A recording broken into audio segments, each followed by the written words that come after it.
It's the first few minutes of us actually talking for the week, and we are live. Yes. Episode number 87 of the Shant and Ari podcast. Shant, how you doing tonight, big guy? Doing good, man. Been a busy week. I've literally thought it was like a Friday because I'm like, oh, it's been long. Like I did a lot this week. It's Wednesday. Today is the most Fridayest Wednesday for you? Yeah. Yeah. That's amazing. Like shit. I got 2 more days of this. Tell me a little bit about it. What's so busy? Is it the fact that the market's just saturated with houses right now? Yeah. I mean, saturated. I see what you did there. I Mm. just picked that up. No. So for some reason, I mean, it's a good thing. March and December are always my busiest months. Oh, really? Why do you think Yeah. that is? I don't know. So I think what happens, so January, February, it's the new year, right? So in sales, right? Like you're picking it up, and you're in 90-day cycles usually. So uh January, February is usually a little slow for me. And then March, just it all comes together, right? And then have a good April, May, June, July, August, summertime, you start slowing down, like personally, right? Like mentally, because like vacations come and stuff. And then September you start, and then like October, November, I start pushing, and in December I have another big month. So Do you stay pretty consistent, do you think, throughout the year in terms of how much effort and how much motivation that you have, or does it fluctuate depending on like the your expected month? Like do you look back because your experience, you got a little bit of like history behind you. Do you look back and be like, "Oh, this month's going to be fucking so terrible like historically," or do you not even operate that way? no, I do. Like I kind of know, but it's really based on my effort, right? So yeah, it's a good question, man. Like Like does we know in the restaurant industry that yeah, July and August is a fantastic time to take a vacation. and then you That's pick just back up. yeah, because school's open, like everybody's Hmm. just on vacation. So naturally, especially in a rich city, nobody's around. Hmm. So do you like plan your stuff around that? Me personally, not so much. My dad does. I typically take a lot of time off just randomly throughout the year. I'll take weekends Yeah. off. I'll take random days off. But my That's how I dad, am. Yeah.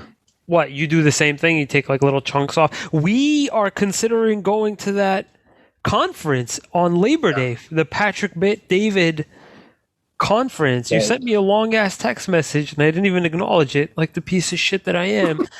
You were talking about how you would like to expand your knowledge base, not just real estate and not just sales, but you want to have some business. You want to yeah. be a little business savvy from the Hey, I'm sound of glad it. you actually did read my text. I did. And I actually, I really, I find a lot of value in what you're trying to do. I actually appreciate it a lot. I think that you're taking a lot of additional unnecessary steps to make yourself better. As in you don't need Unnecessary. yeah, as in you don't need to be doing these things. But in order to be ahead of your industry, you're doing these things. These aren't necessary for your industry. Well, But it's not just for my industry. I want to, one second. is that the guy? Is that our guy? I fucking love that little shit. He's trying to Get get him on in the pod. here. Get him on the podcast. No, because we'll never be able to get him out. Um, Oh I'm man. trying to expand my knowledge, not for real estate to be ahead of the curve. It's more because I want to get in other industries eventually. Do you mind elaborating on that? I would love to hear one industry. Talk, if you can, real quickly about what one industry is on your mind in terms of what you would want to get into. So Interesting. that's, yeah, I mean, like we're taking real estate investing out, right? Like that's right. Yeah, Nothing to because do with that's real estate. that's your industry. Yeah. Like, So I've always had a passion, like outside looking in the restaurant, right, industry, but not as a owner operator, As more an as an investor? investor. Oh wow.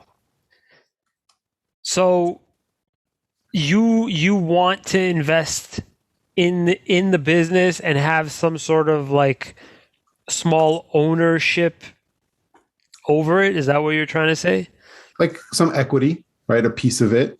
And also maybe, and it depends how things lay out. Like some say, but I don't want to not really say because like I don't want to be involved, but I want like know the direction, right, of the potential restaurant, the company, the marketing side. I'd be very interested to know, like, make sure, like, hey, we're not in the old school way of marketing. So that is something I've always thought about because I love the business side of. So I'm very like I like the analytics of it, right? So like that really interests me a lot. So curious, would you say that the industry that you're trying to get into and build your experience in is in investing in businesses and being silent investor in businesses, that the sort of sector that you're trying to like get into is Yeah, eventually. understanding risk and assessing Yeah, investment opportunity? yeah, and this is like down the line, probably not something I want to do right now. I'm so focused in real estate, but I want to start learning the language, right? Like going to a conference, like a business conference, where it's not anything to do with real estate, and learn the lingo that you probably if you work if we go, you're going to be like, oh yeah, I know this. Yeah, it's nothing to, but I want to start getting into that circle and that language. You Okay, didn't know that's this, right? Like, interesting. yeah, you had no clue. Like, we've never talked No, about. no, that's very interesting. So I actually got approached to invest in a restaurant too, and it's very, very small ownership. Like there's going to be like a bunch of investors, not like, Yeah, oh, like you're like four, there's like four owners. It's not nothing yeah. like that. Well, There's one of like the names going to 30. be Adi on the like. Yeah, yeah, yeah. It's like tons of them. Like you wouldn't even be known by some of the other owners. Like he also owns this place. You know what I mean? So, but but the thing is that there's actually money in it. There's like, all right, listen, you invest 15K, we'll give you 20K back next year. That's like that's a 30 that's a pretty decent return on your investment, especially A within the thirty first percent year. return. Yeah, So 30%. Where can you get that? So it's like, can you do it on a bigger scale? But also, I would like a little equity because I want, I'm real estate, right? So I want cash flow. yeah, 100% keep your money in it. You know what I mean? No, no, no. Keep your money in. I would just want a percentage. So what's your percentage? 5%, 10%, whatever it is. Yeah, That's yeah. a good business to get into because you literally don't get your hands dirty. And to get your hands dirty in a business poses much more headache than it does reward. Um, Especially if you're taking on the headache as an inexperienced owner operator. I find it a very, very good business to get into if you're investing in restaurants being operated and run by people that do this professionally. Very, very interesting business to be in. However, very, very risky because what's happening is that a lot of these people are opening up these nice, very, Mhm. very Yeah. chic, fancy restaurants that flop the year after because, okay, you go to the chic, hip restaurant in Arizona that just opened up, and then like 2 weeks later, another chic, fancy restaurant opened up, and then all of a sudden, nobody's going to that fucking place. Yeah, that's a Like, very like the really high end. It's hit or miss, man. You could either freaking crush it, I feel like, or it's gonna bomb, right? That's why I want a high volume kind of one. Like you remember when you came out here, we went to that place Delight, and you were like amazed the drive through. You were just like, look, I saw your mind just really yeah. like turning. Because it wasn't anything fancy either. The place just wasn't that great. I'm not talking No, about the food. I'm talking about just like the place itself. It was just a regular like bagel shop. Really, it was just like your typical place. But they had a fucking drive-through that was packed. Like people fucking getting into car accidents trying to avoid the line outside. It was dope. It was just fantastic. Yeah, like that's high volume, right? You guys, high volume, right? Like you got the Yeah, care, you we do got a lot this. of It's takeout, and it's just yeah, yeah, you're not there for the ambiance. You're not there because it's hip and chic. You're there yeah, because the yeah, shawarma's good. yeah. And That's it. that's the most important, right? Because environment and stuff is great until the food, like people really start realizing, like, because there's like a couple of really high end places here. We went a couple of times. After I was like, the food's actually not that good. I'd rather go to the dive place. The food's amazing, uh, Yeah. and then it's like quick. You could go in, get out. So like, I would, like if you guys were ever like, needing capital, like that's something I would eventually want to, if you guys ever, accept me, or if I accept you. Uh, Funny guy. no, but This like if guy's it's like funny. something you guys are trying to grow, right? And it's like you need cash Yeah. infusion, right? Your business is the type that like really interests me because it's high volume. It's not about Here's a the quick beat. tip for anybody looking for investment in their businesses. Never take investment money from people in your family. Probably, yeah. I'll Um, take the money for free if you want, Shant. And then like, like a gift. yeah, if you want to like we believe in you. Here. No, it's a risky fucking business, man. Like investing in another, you could invest in my business, you're not going to fail. But imagine investing in families' businesses that you have no idea if they're going to succeed or not. That's scary as Well, fuck. it is. That's why like I would put family would not be in, like, forget like just whatever, like friend or whatever. That's to the side. I'm analyzing the numbers. I'm going to analyze the person, like outside of, he's my family, right? Like, um, or a friend, right? So like my friend, we're in business together as far as real estate investing, but it's not like, oh yeah, he's cool, he's my friend. It's I have a lot of skills and talent that he uses, and he has a lot of skills and talents that I need from him. So it's a match. It's not about like, yeah, let me just go into business with my family or my friend just because it's fun. Like hell no, Yeah, that's like no, no. disaster. There's like 1 out of 10 scenarios where I think I'd feel comfortable investing in another family member's business. I'd much rather just stay as far away as possible. Like Yeah, you loan more them money, maybe, but not like depend on yeah, their success. yeah, It's scary business, dude. But it no, is. in terms of investing in our business, what do you think we need? Like No, 250, a million to I've take it to like a giant level? I don't know, bro. Sell me. I mean, pitch me. You're So on if you Shark want Tank to right now. know, You're on Shark Tank. Pitch me. so we're looking to make our like location just really, really nice. And I don't mean nice as in like fancy. We're looking to like redo the kitchen over, just make it very, very nice. And we actually right now we're experimenting with a grill, an attachment for our grill that rotates the skewers for us. We're experimenting right now. We're doing this thing where it just automatically turns. You can walk away from the grill and just have it all done. We want to fully redo the the store so that everything is brand new, everything is spotless, state of the art equipment because we clearly like we're not going anywhere. Um and we want to start working in a way that's just like spot on. We don't have to worry about a lot of things that we are Yeah. worrying about I right now. mean, yeah, you guys probably don't need the cash. Like it's more like, No, no, no. We actually do because you're talking about like a 250 to a five hundred thousand oh, dollar not that big project. of a project.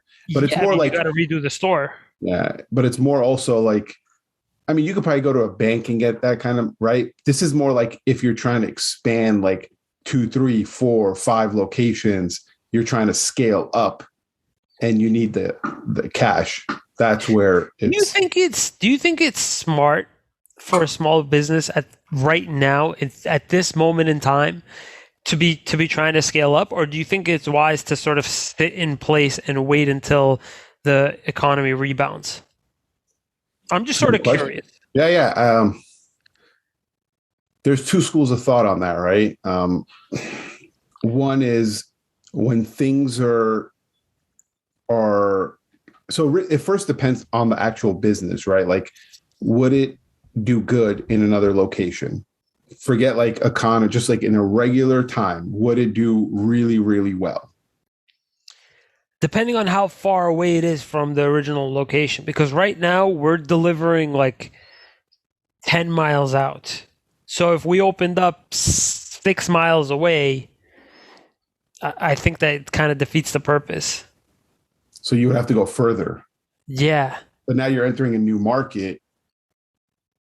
risky business, especially if you're going towards the city where you got way too much competition.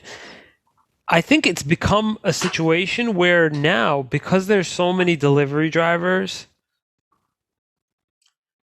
I think that half of your business would likely not be you're already delivering all that far out anyway. So it's almost like, dude, you're not going to be seeing that great of a return unless you go really far. So what I've noticed with mom and pop places, right? And this is just me from outside looking in. I am not in the it's like, you giving real estate advice. Just not. Fantastic. So Solid advice. yeah, yeah. Because I've noticed, and I'm gonna get back to your question about scaling during bad times, because that's an important question.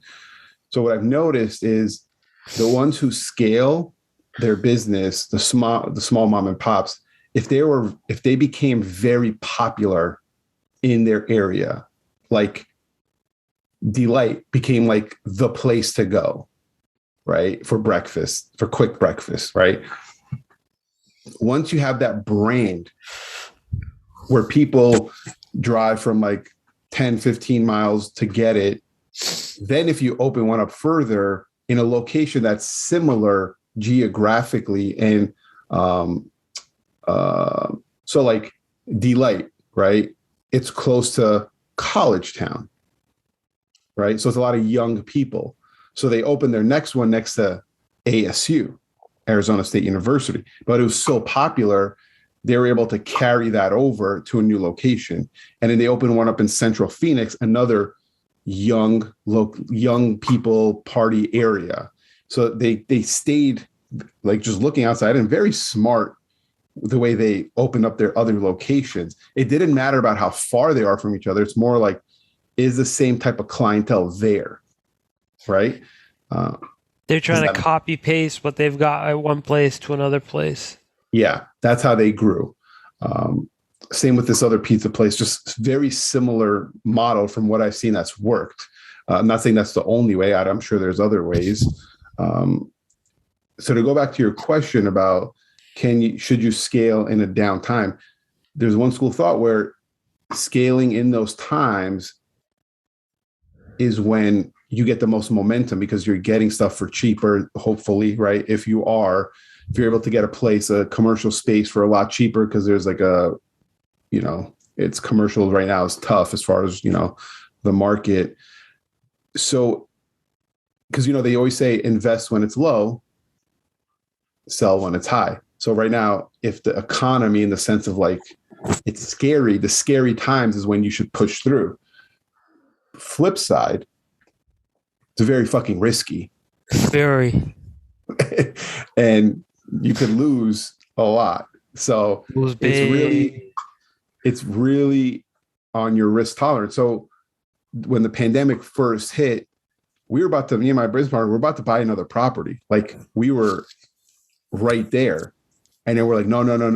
Like, this is fucking scary. We don't know what's going on. The unknown. But I knew one investor, I was talking to him. He's like, I'm doubling down on this time.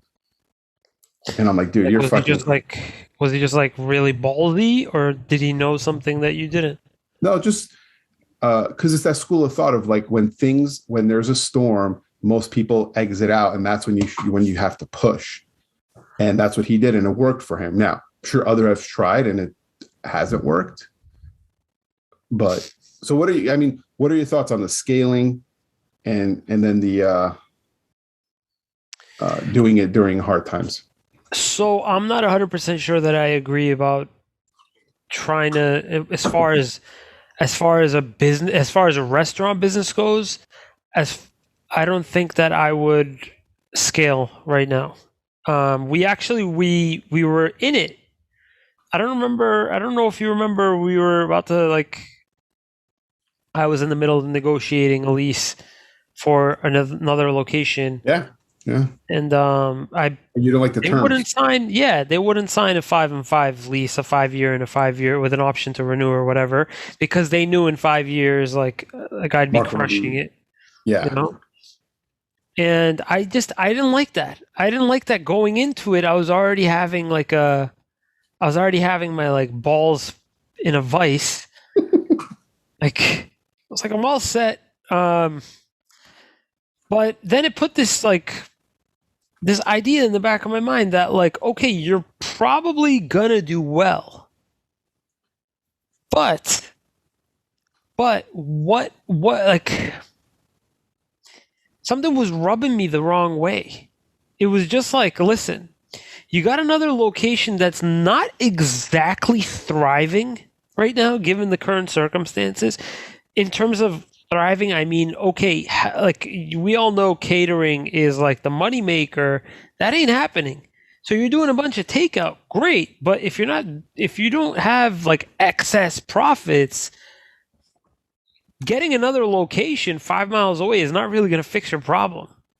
Mm.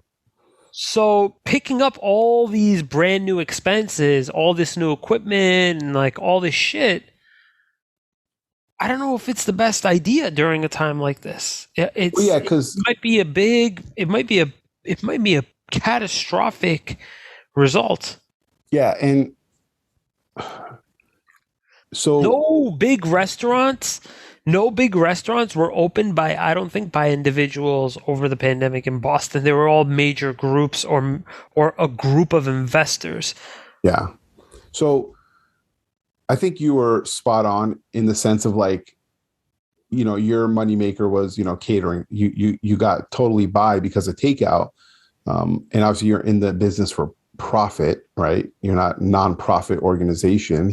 So you couldn't control regulations, right? Like there was outside forces regulating you from doing takeout. I mean, from catering, right? Because people were just shut down. So like that's out of your control. And yeah, it's not smart to do something when you physically can't do any more caterings, right? Now, would have been good if you got into a location, play devil's advocate, built up a good ground game with the takeout, and then when catering does come back, you're the main new hot attraction, right? One thing I've realized, and not saying this is because you're not an emotional decision maker. I know you.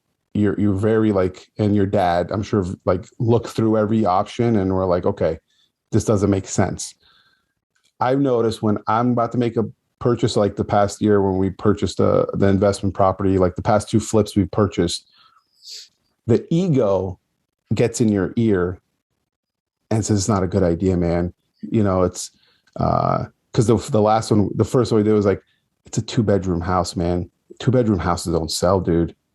Ego starts talking to you, and I'm just like, fuck, he's right.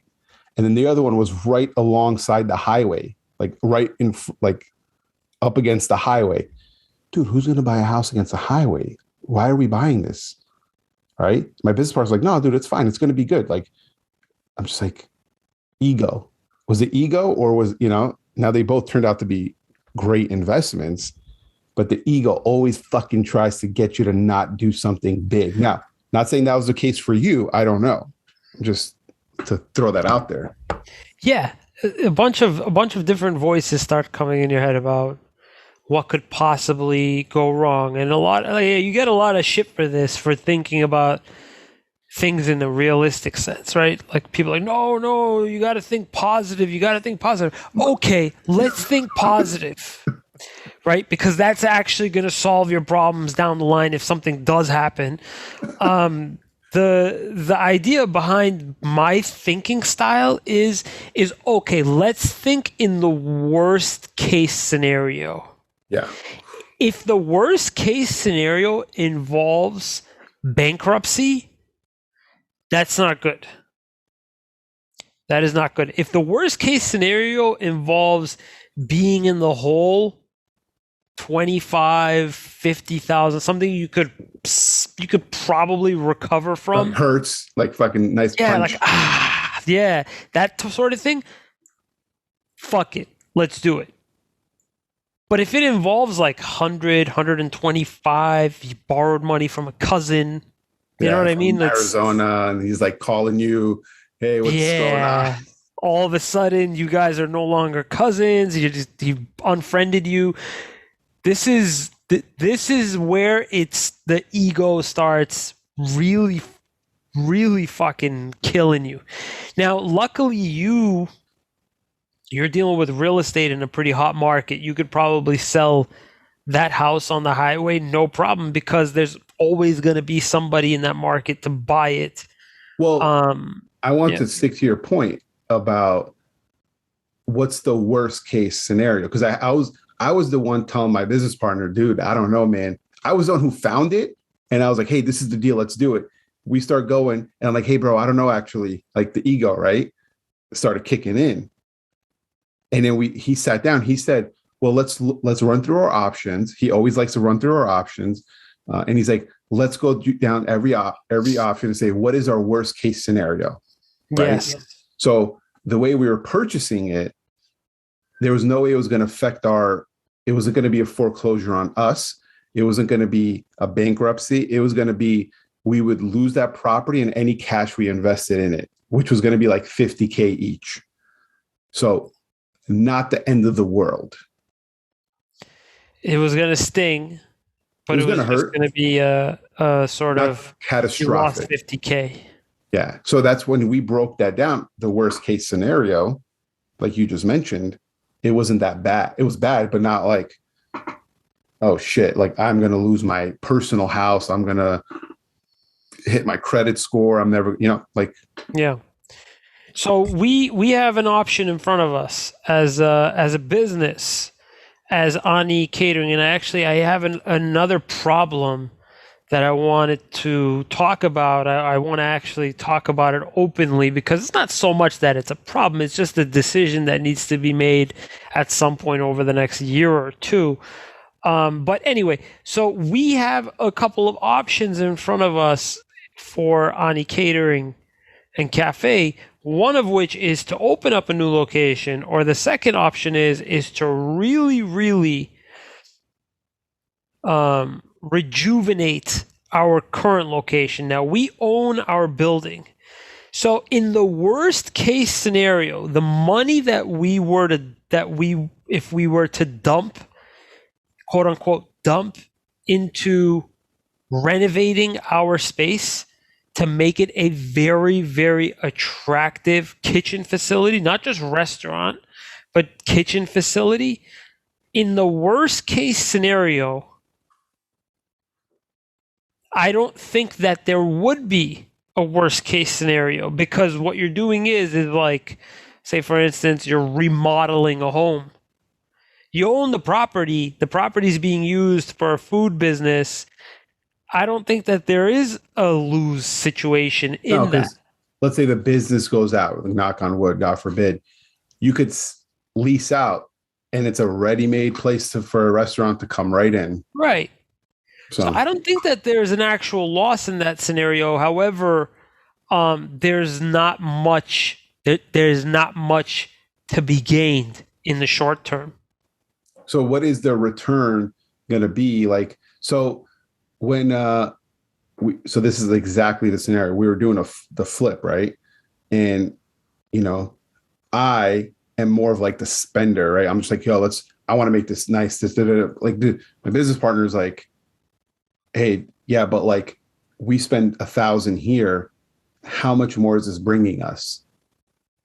And I'm just like, probably like nothing. So he's like, okay, so why do we do it? So Right. have you guys looked at that? Like, what is upgrading all these things? Obviously, some stuff's going to be efficiency, right? Maintenance stuff like, Operational efficiency. yeah, it's like the fucking skewers, like save Yeah. time, Yeah. which You don't burn meat. Um, it's just operational efficiency. Number one. Number two, it's indirectly you're bringing in more business because people generally appreciate very, very good looking um, facilities. aesthetics, yeah.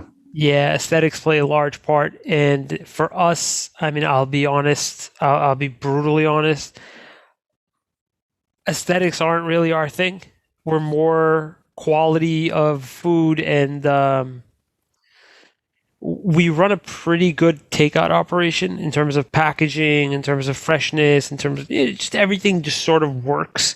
Yeah, We I don't mean, come there to like have like eye porn. You know what I mean? It's just it yeah, doesn't. like I've been to your place many times, and I don't come for the The the ambiance. environment to hang out, right? Besides hang Right? out with you, I come there for the chicken shawarma. Like, Yeah, yeah. A lot of people just you know I'm there for the chicken, bro. You guys got some really good chicken. yeah, the Now, chicken's pretty good. and you're right about the operational uh, purpose of it, like the takeout. I go like and I know we've talked about this when COVID first hit, or in the middle of COVID. Um, you take takeout, and the packaging is fucking terrible. Yeah, man. Like people that I don't do much takeout, you could tell because like they'll try to send it to you in like fancy packaging, but it's like, what the fuck is this? like my food is moved around. Just things are spilling. I'm just like, dude, this sucks. Yeah, this the takeout is a hit or miss completely, and it's like whoever. And first of all, whoever fucking thinks it's a good idea to put French fries in a paper bag and close the paper bag is a fucking moron. So what do you do? Moron. What do you Keep do? the bag open. If you're gonna put it in a paper bag, keep the bag open. Like, come on, man. Okay, so for like, I'm not in the restaurant business, but my years of expertise on takeout. Yes, you are a seasoned takeoutee, Yeah, you not do not takeout. put a closed French fries, cover it up, contain thing, just soggies up the fucking French fries. It's common sense. Yeah. And then we have the type of French fries that don't even get soggy. So it's like we engineered the whole takeout thing just spot on. You want to hear something kind of funny before I move on to our next To our actual topic. issue? Yeah, to our actual Yeah. topic. So we had a vegan order from us. Okay. He ordered some Waffle. falafel. Yeah. Yep. Oh yeah. He ordered some falafel, and he, for his son, ordered some chicken tenders and French fries. The chicken tenders and French fries we put in a closed container, but the steam, I guess, he said, traveled up to the falafel and made the falafel no longer vegan. Okay. The chicken tenders were in a covered container. And because the steam from the chicken tender, it made the falafel smell like chicken. Well, And it, where you fucked up is you should have had them delivered in separate cars. yeah. We should have split up the delivery into two separate deliveries, one from the front door and one from the back door. We would have had the son pick up the chicken from the Yeah. back door. Yeah. It was clearly your fault. You guys We fucked it up. lost in that sense. You win some, you lose some. So these are real life takeout problems, that we now factor in. If you got a vegan that doesn't say he's a vegan, we got to package up the falafel in in a separate motherfucker, man. And the guy who's delivering the vegan should not have eaten any Chicken that non-vegan. day. Yeah, like Yeah. Yeah, that's yeah. another one. You got to have a vegan standby delivery guy. So this is shit that we factor in now whenever we do takeout, or we have it all. We have notes. We have a lot of notes on takeout. Luckily, we are the only Armenian place left in Watertown and Belmont area. There's 4 or 5 that opened. All 4 or 5 closed in the last Well, that 7 or 8 sucks. years, man. It That's sucks. It why did they sucks. close, do you think? And you guys have stayed open during that same time period? Inconsistency in food, inconsistent business practices, bad service, Hmm. not enough marketing. I'm out there. I'm constantly marketing. I'm constantly putting our food out there to at least our immediate community. And I know that Instagram does a pretty good job of just here and there uh, dosing our posts to new people based off of the hashtag and location. So like Yep. they'll be able to like see, relevant. But I got to get into advertising very, very soon. Anyway, on to the So real issue. quick, I mean, I Yeah, know, I'm not an Instagram expert, but Instagram Reels, man, um, might be a good look for you to do an Instagram Reel of the couple of chicken shawarmas because I did 2 Instagram Reels so far, and I both have 7,000 views of organic outside of my sphere people that's amazing. 7,000 views? each. That's fucking diesel. Remember when you were getting millions of views on TikTok? Yeah, just 327,000, no big deal. That's absurd. I'm a You were social a media celebrity.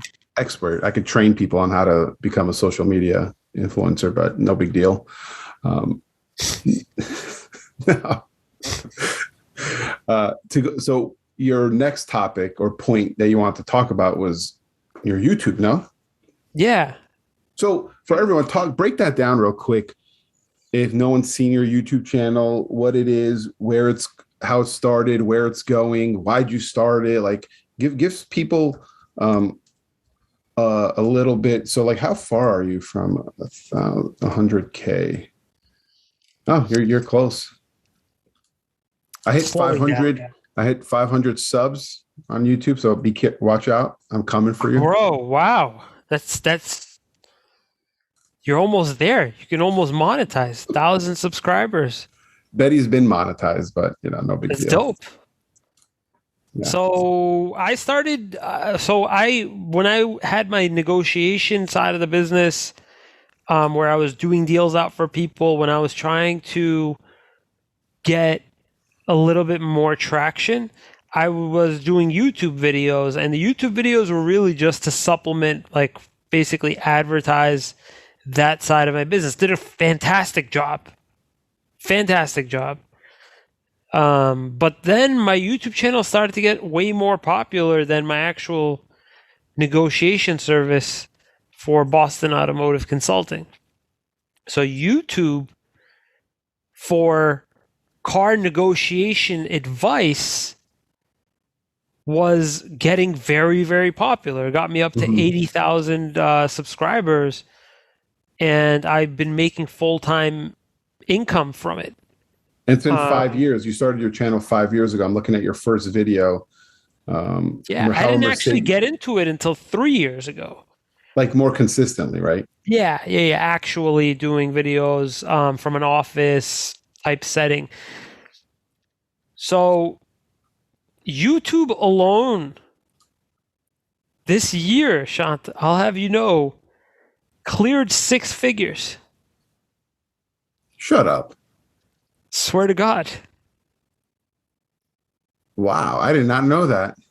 YouTube alone, You between all the different streams of revenue directly from YouTube, like video, related income streams, six figures. That's like the American dream, bro. I haven't paid taxes yet on that. Okay. So you'll 50K, 50K of income after Boston taxes get you. Stop. I don't even want to think about that. No, I think it's like 40%. I So I'm think. looking at your channel here. I was looking at your popular videos. Your one video, 750,000 views, 500,000, 489. That's it's fucking great, man. So six figure. Okay, so what's the problem? The problem is the content itself is getting less and less juicy because there's nothing that you can actually negotiate anymore.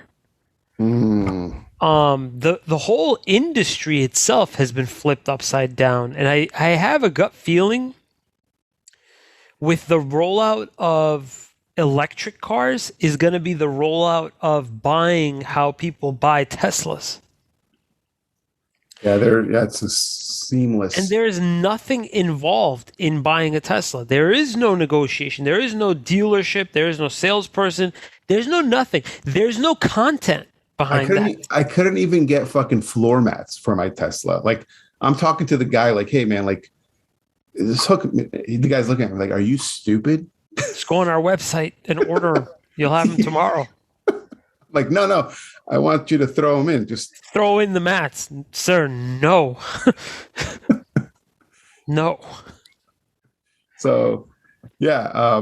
So you're running because yeah, you. So that's why I've noticed you have switched up the negotiation stuff a little bit and done like, More general videos, yeah. which, So by the way, get more views, but are far less profitable because you don't really have buyers.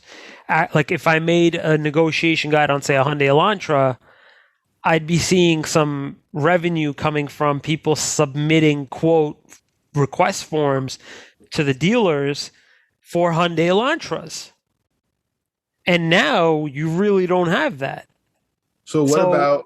And we've talked about this, and for some reason you haven't done it. Car, reviews. yeah.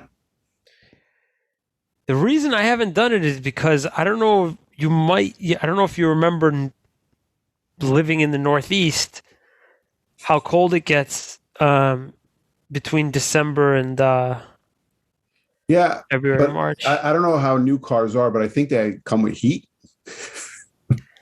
Ah, I don't know. It could only be the Tesla. I don't know if these new vehicles come with heat. But yeah. I mean, Unfortunately, you got to stand outside the car for a little while, reviewing. And I'm not new. I'm not experienced at it. So learning this in the cold kind of scares the shit out of me.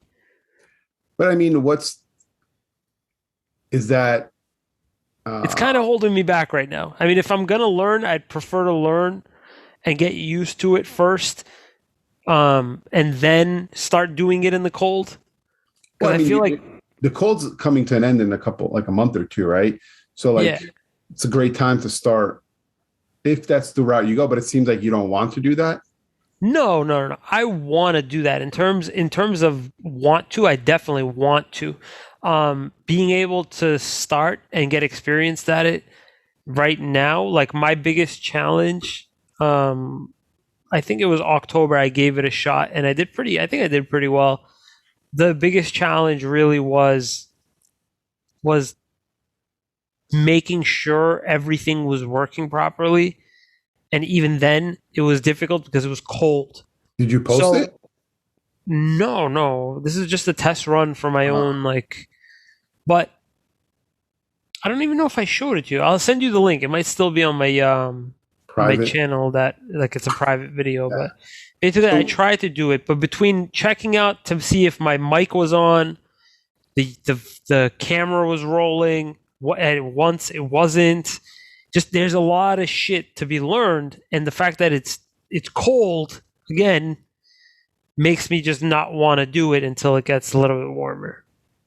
yeah, and I know you're not coming up with an excuse because you're worried about doing video, right? That's obviously not a concern. No, man. Like I'm doing videos all the time. It's not. So It's what really is just the learning something new part.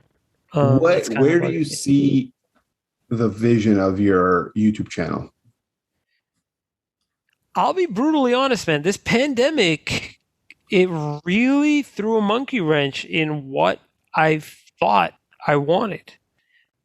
I don't want to be put in a situation where I'm in a business that's not pandemic proof. But wasn't um, YouTube pandemic proof? That 100% is. The concept of it is, but what you're producing content about isn't. Yeah, but yeah, but you shift, right? You go to the market where it is. I think you're in that state because yeah, you're right. The negotiations not it's not going to be beneficial. So where is there an area? Because like you got into negotiation early, right? On YouTube. Yeah. So what is next that could be early and it's pandemic proof right now, right? You can't think of like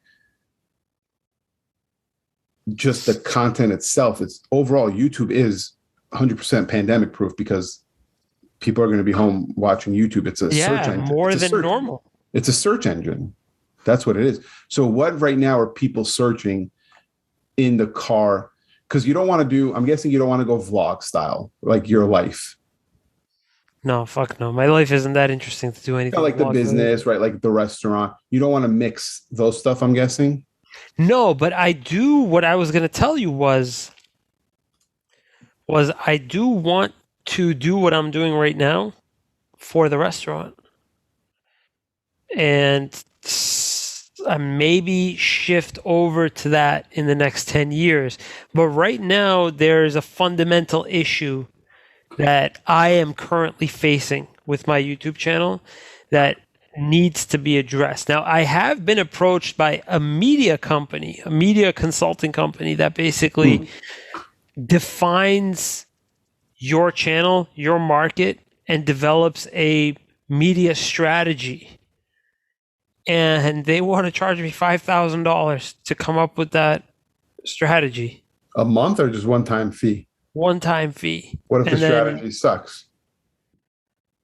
that's a big issue. But the company itself has consulted with major celebrities, like major celebrities.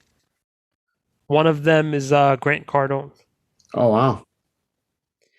So I don't know. I don't know if I want to. What are your thoughts? Do you think that I should hire professionals to take a look at my channel and develop my content strategy to make it so that it's compatible with the future? What would I you do? mean, well, I could do it for you for half the price. Just I'll throw it out there. You don't have to give me an answer right now. Just think about it. Okay. All right. I hear you. So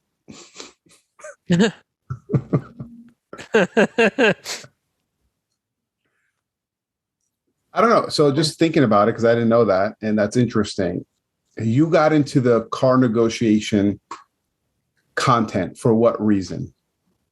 To promote my negotiation service. But did you like love it? Negotiating cars? I know you love that shit. I've heard you on the phone. Yeah. Oh, yeah. I've heard you live. You've scared the people at my Jeep. Like the guy was fucking, not the salesperson, the sales what manager was scared. was his name? Dimitri? Yeah. It was That fucking, guy. you Oh, I shook. laughed in that guy's face when he said the window tint thing. I'm like, Yeah. So I've seen you, I know you love negotiating. Now, I can't do this shit anymore though. It's not possible. I wish I so could, man. I what almost I want can to you go do and in the die. car industry that you love to talk about? I like to talk about cars, bro. I I know. genuinely love to talk about cars. So it's not so much like I want to review cars. I kind of just want to talk about the industry itself, like who's rolling out what car, what this company is doing, what like I genuinely have a passion for talking about cars. Now I could do reviews, but I would much rather see it that it's a split. It's half and half. Like let's talk about the sales industry, Yeah, I don't talk I about don't see you dealerships. as a full-blown review channel. I think that is not you, 100%. Could it be sprinkles here and there? Yeah, I think so. Maybe once a month you throw a review, right? Not a big deal, right? Yeah, Uh, on cars that I like really, really like. Like it doesn't yeah, have to be like every single fucking car. yeah, no, no, like cars you really enjoy, right? Um, but I think what you said is the perfect place to take your channel. But is it, can you monetize it in a secondary way? It's going to be weird because that company is also trying to find sponsorship opportunities that are indirectly making money. You're not selling leads. No. You're just referring traffic. Like for example, I have a company that actually the guy is from New Jersey, Armenian guy. He owns a company that, and I won't get too specific, but he basically wants me to mention his company at the beginning of my used car like tip videos, and that's it. Just mention my name, put the link in the description, and that's it. Like you don't have to put this on your website, no nothing. You just this video was brought to you by yada yada yada. So there's a lot of sponsorship opportunities with relevant companies that media company is trying to insinuate to have. For example, I was approached by Credit Sesame. You've heard of the app Credit Yeah. Sesame? To make a video using their credit builder tool on their credit monitoring app. Didn't Carvana reach out to you? Yeah, a couple of the guys from Carvana reached out to me too, but that was for a separate Yeah, yeah, thing. yeah. Um, so there's a bunch of different opportunities. Like, bro, I get hit up all the time. I don't tell you all of these companies that hit me up because, yeah, all right, that's cool. Credit Sesame, wow. But it's a legit. These are legitimate sponsorship opportunities. You get paid 1,500, 2, 3, 4, 5 grand to drop names in a video. This is a business. Yeah, and you also want it to be something you know it's good, right? Like good quality and good, because you don't want to just refer shit, right? No, I don't want to be just associated with anybody. That's why I haven't really picked up that sponsorship thing yet with anybody because it's like, dude, you don't want to just be known as the whore that just tosses around other companies' names. Anyway, what I'm trying to tell you is that there's a genuine fundamental issue that's been caused by the pandemic has thrown a humongous monkey wrench in my business twice, forcing the negotiation side to pretty much disappear, and two, causing a bit of a content strategy issue with my channel, forcing growth, forcing pivot and growth, because you can't not grow out of this situation. You have 80,000 subscribers. What do you do? Throw everything away? No, like it's a Fuck. lot and a lot of time you've spent, bro. A lot of A time. lot of time, a lot of capital, um, and now companies are getting in touch to sponsor. So clearly there is a bit of potential, but there is AJ has some problems right now. He has not problems in a bad. It's a good problem, It's a but it's a very good problem. problem. So Grant Cardone, like the guy you mentioned, he always says you always want new problems. If you don't have problems, you're not growing, right?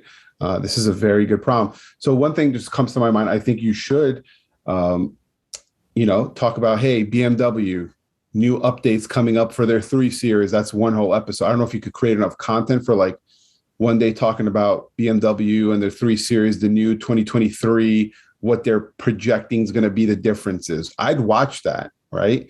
I'd watch you talking about, which car companies thinking going electric, talking about that, what that means, right? That kind of stuff. Throw in a review here. But again, what can you eventually is where you go from 6 figures to 7 figures, in my opinion. What can you do to pivot it? Yeah, I think you should take advantage of the brand stuff and saying, hey, like check out this. If it's a good brand that you connect with, that'll elevate you. But to get to 7 figures, I think, which I don't know if you think it's possible. I think it is for you. I think it's certainly possible. 7 figures is it's maybe deep 6 figures, like 500K. No. Where I mean, it's going to come from a subscription package to something you are in charge of.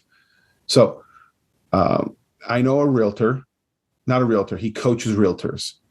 Okay. He what he does is puts out a lot of content. He goes, speaks at events for free. He does podcasts for free. He does all this stuff for free, just like YouTube channel. You produce content for free. And in turn, he has a built out training program that people could subscribe to. I think it's like $100 a month, or not even like $50 a month, right?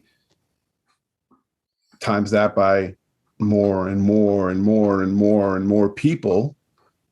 That subscription businesses are where the future is going, as far as like the way to get to 7 figures. One of the ways to get to 7 figures, in my opinion, because it's just so scalable and it could just multiply so fast. Yeah. I mean, right now is what I'm trying to figure out how to produce that sort of a business. Sort of let's not I don't want to tell you this is, I'm trying to figure out how to charge people monthly. That's not it. It's just how to create a consistently revenue producing stream.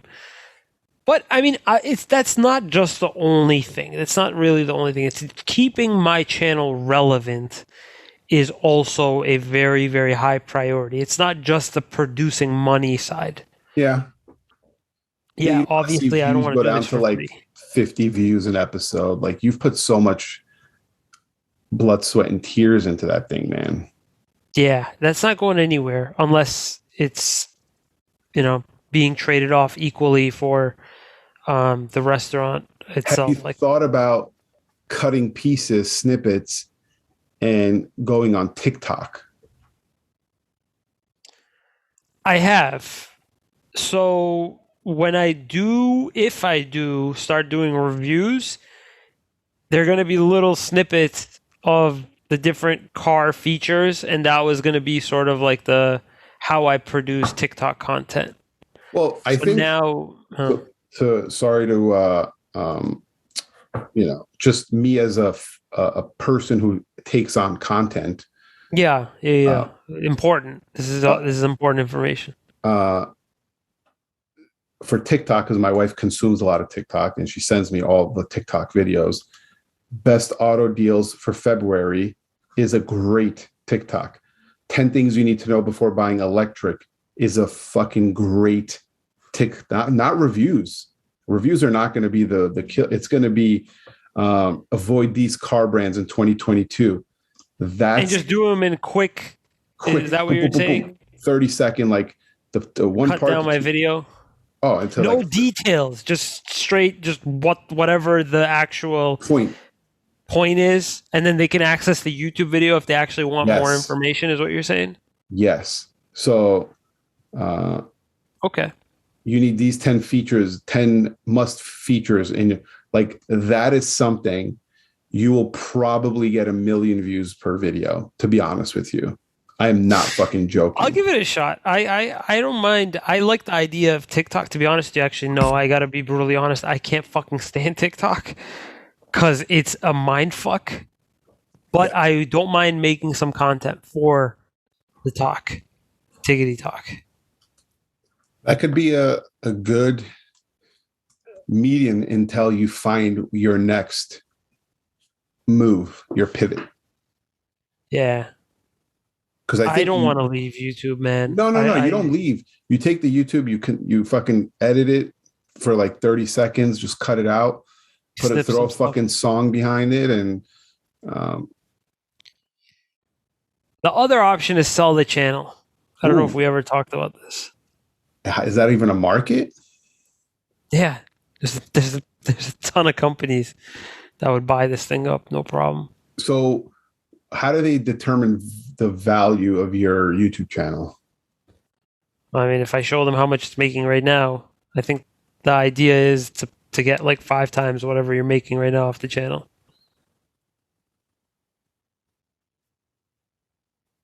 Just throwing that out there. Because that's I like don't a know where business, you right? are. Like if you're selling a business, it's Because they could take that channel, and I guarantee you they're gonna make a ton more money than I am right now off of that channel. how would they convert that though? Like how does that work?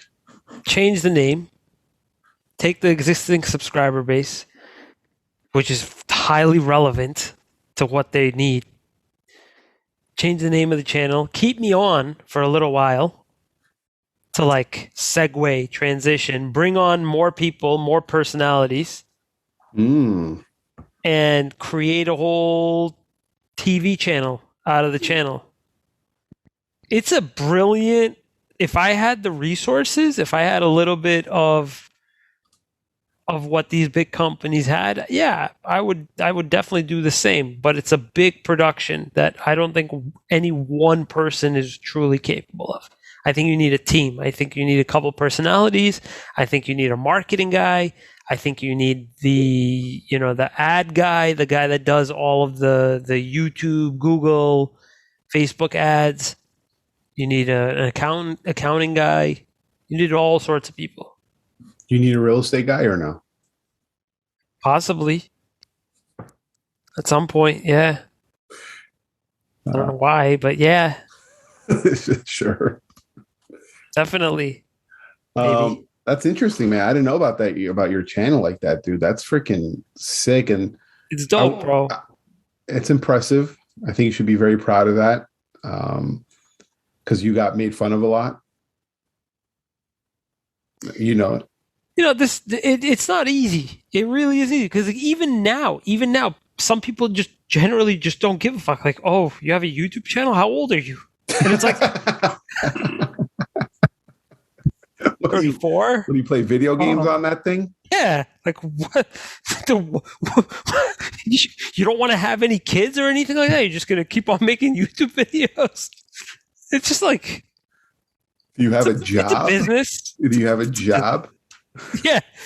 So it's like I don't know, man. Sometimes it's just like, all right, yeah, that's fucking great, but like, fucking my little 12-year-old cousin has a YouTube channel. Like, what do you guys want to like talk about your marketing strategy? Anyway, it's not that's not my point. My point is like, all right, yeah, I am proud, but at the same time, it's like, all right, bro, like. My mom got like 1 million views on one of her videos on TikTok. So it's like relatively how like what did you actually do? Well, you made it into a business. Yeah, I did, but people don't want to talk about that. They No, want to talk about oh I he would really be interested in seeing you go with the TikTok. I think you would have a lot of fun with it, and I think it'd be super cool. Um, Secondly, yeah, the pivot's going to be very interesting for you, man. It's going to be very yeah, interesting.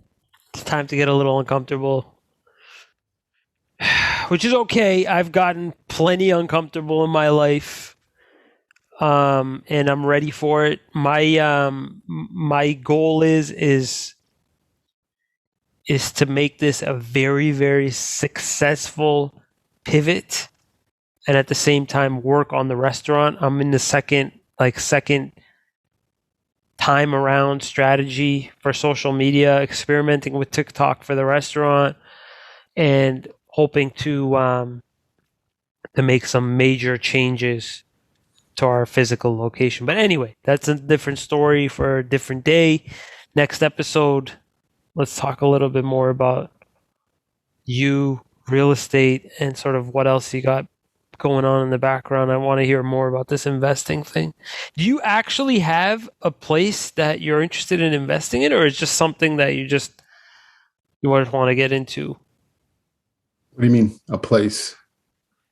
Do you have did you have a location that somebody said would you be interested in investing in?